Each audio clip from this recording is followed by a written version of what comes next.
Hello guys, kumusta? Medyo matagal tayo hindi naka-upload ng mga ganitong video.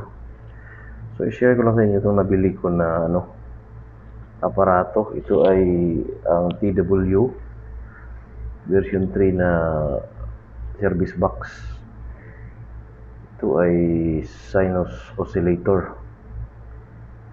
So meron siyang frequency na variable. So 500, 1K, 2K to 4K. So meron din siyang mga kasamang mga test probe. Kompleto, bali 5 klase na test probe ito.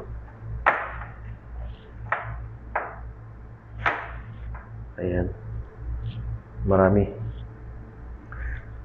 So nabili ko to sa Harrods. So ang problema lang nito ay itong power switch niya.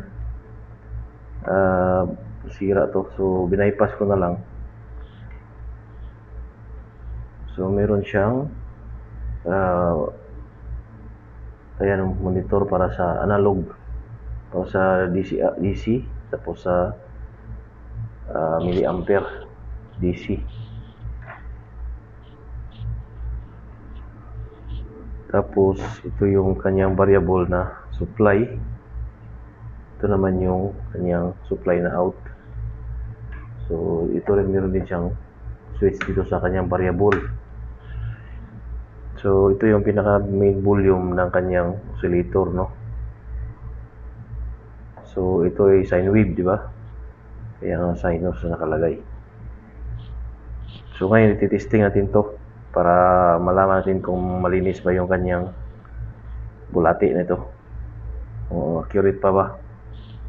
So i-plug in natin. So meron na siyang indicator sa power. So i-hook natin tong kaning miniscope para matry natin ito. So gamit natin 50 millivolt tsaka sa 500 lang. Tapos gamit tayo ng siguro 1 kHz. So try natin yung 500 to 4 kHz. So check natin dito. So pipihitin natin to.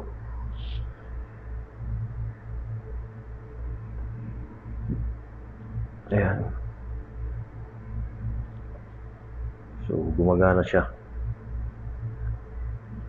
So try natin sa 500.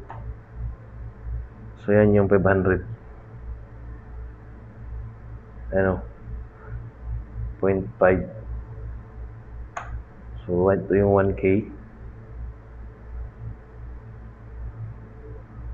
Ito naman yung 2K.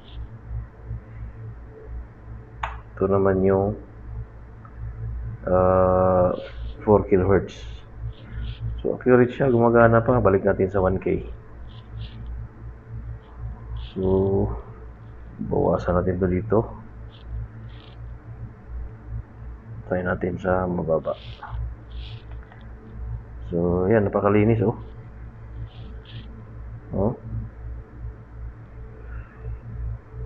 So accurate pa to para sa pag troubleshoot natin ng mga DIY natin amplifier.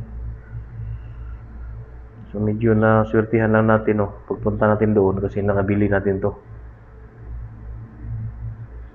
Kahit mainit, at least na meron tayong nabili na aparato.